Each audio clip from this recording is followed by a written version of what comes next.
Hey everybody, welcome to my channel. I want to be given weekly and daily updates for the S&P 500 and anything else that's pretty relevant to the market. So let's get and dive in right away. So today we had on Thursday, January 16th, 2025, we had the retail sales month over month. So retail sales in the US increased 0.4% month over month in December 2024, which is the least in 4 months, compared to an upwardly revised 0.8% rise in November and below forecasts of 0.6%. We were forecasting 6%. We actually came in lower than expectations. Despite the slowdown, the figures continue to point to a robust consumer spending.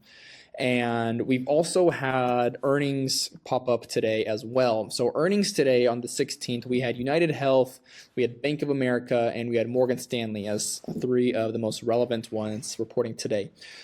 All companies beat in terms of earnings per share. They beat their consensus, what Wall Street was expecting them to come in at. For United Health, we were looking at 6.74 EPS. We actually came in at 6.81. United Health did. Same thing, Bank of America. They beat the consensus, and so did Morgan Stanley. They also beat the consensus as well. What happened to the S&P 500 today? We were actually down 0.19%. It makes sense. Retail sales came in. They were a little bit slower. We didn't have much consumer spending. However, despite the slowdown, we're still in a nice trend, as you can see.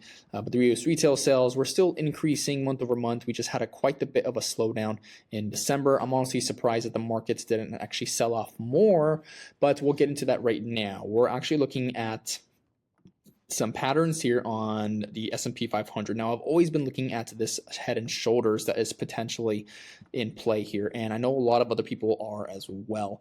This head and shoulders right here, if you can identify it, we have a left shoulder, we have a head, and then we actually have a right shoulder right here, right? You can see that left head, right shoulder. What this means is that traders and investors are getting out of their positions as they prepare for a potential reversal. Now, this head and shoulders does not have to be valid. The way that the head and shoulders actually becomes legitimate is if the price actually breaks below the neckline. And I thought we were actually doing that at the beginning of the week right here. As you can see right here, beginning of the week, this was on Friday, January 10th, market opened up on the 13th, and we actually gapped down to 575.77. Now we actually gapped down, and I was like, oh, we're below the neckline. We must be bearish because we're actually breaking. Not necessarily.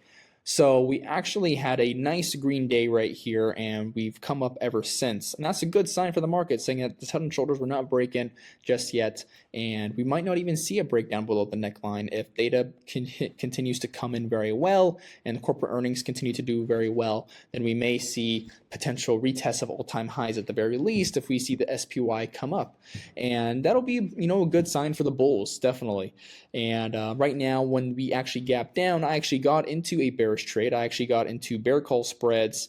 I was selling the 603 call and I bought the 607 call, just 2 contracts a piece. I'm actually down $121 right here, and that is actually within 5% of my accounts. I actually got in here, and now I'm in a losing trade, and now we're trading at 591. And my stop loss is actually above the right shoulder, because the way that I was looking at this is if we have the breakdown, then I want to see further decline in the stock price, but I will set my stop loss above the right shoulder.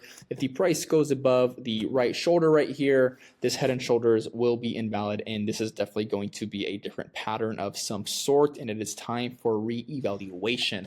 That's the beauty of spreads, is that I can get into a bear call spread and I can still be bearish. However, I have a lot of flexibility. I gave myself all this room right here to let the stock do whatever it wants. If it wants to come up and kind of play around, whatever the case may be, I have a lot of flexibility, and I'm just letting these options expire. I still have 36 days on them. We'll see how it goes. One thing to note is that we do have a gap right here. We actually did make a gap on the 15th, which was just yesterday. We gapped up a little bit higher. We have this level right here of 589.20 is the lowest point that we've gone.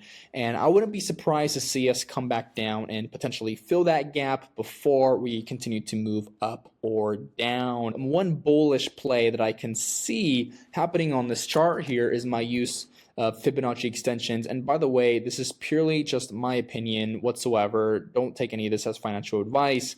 I just want to show you what I see here on the charts and what they are telling me. So I can take some Fibonacci extensions. I can take this from my low to my high to my next low, and when you connect the 3 points right here, it gives me a set of key levels. Now the 100% level is critical. It is always a key resistance. Once the 100% level is overtaken, which means the price goes above it, we have a clear runway to the next level, which is going to be 606.42. So therefore, the market is currently respecting these Fibonacci extension levels quite to a T right now. If I go down to the 4-hour chart, if I zoom in a little bit, you can clearly see that we actually increased. We moved above our 23.6%. We stopped right here at our 50%, which is a pretty key resistance on most Fibonacci. We moved back down, respected our 23.6% level again, and then we had the gap up from CPI because inflation readings were in alignment with expectations, and we've been holding this 78.6% level ever since. Now what I'm watching here is if we make a move above 594.55, if we move above 594.55, I will most likely be taking calls up to 606.42. The market needs to continue to respect this 100% level. But as long as we remain below this 100% level, I will continue to hold on to my bearish position and just let that play out and hopefully expire. 30 days might be too much time on that, but we will see. Just by knowing that if we continue to move above our current resistance of 594.55, we can definitely retest all-time highs, 606.42. Let's take a look at what kind of news is coming out that could potentially move that. Yeah, for tomorrow, Friday the 17th, we don't have any crazy earnings. We have Truist Financial, Schlumberger, and Fastenal. Honestly, companies I don't really watch or pay attention to. In terms of news and economics tomorrow, for later today, we have the GDP growth rate for China coming out at 6 p.m., retail sales month over month for the UK, and then for Friday, looks like we have building and housing starts, and that's about it. Here is QQQ, which is the NASDAQ 100 traded index ETF right here. It's the ETF for the NASDAQ 100, and we're currently within a channel. And as you can see, we actually came to the top of the channel right here, and we actually got sent down and rejected.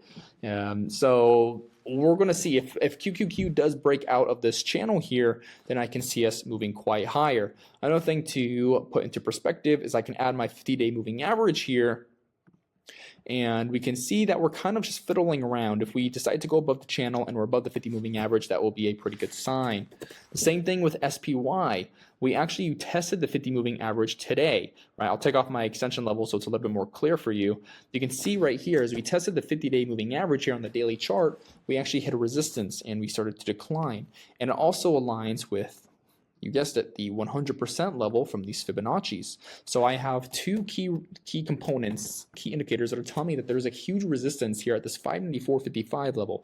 I will be completely watching and eyeballing this level like a hawk, especially tomorrow and going into Monday of next week to see, do we overtake the level or do we reject here completely and end up filling this gap, at least getting a pullback down to the 50% level. We can still see some volatility, I think, in both ways, and we'll see how this really goes from here on out. But that's going to be my perspective on the SPY. I am not going to be going long until we break above 594.55. Until we go above 594.55, I will not even be considering any longs. I don't care. I'm letting the price tell the story. That's why it's important to do your fundamental research and also your technical analysis so you can find these key inflection points so you have a plan. I'm not going long on SPY until we break 594.55.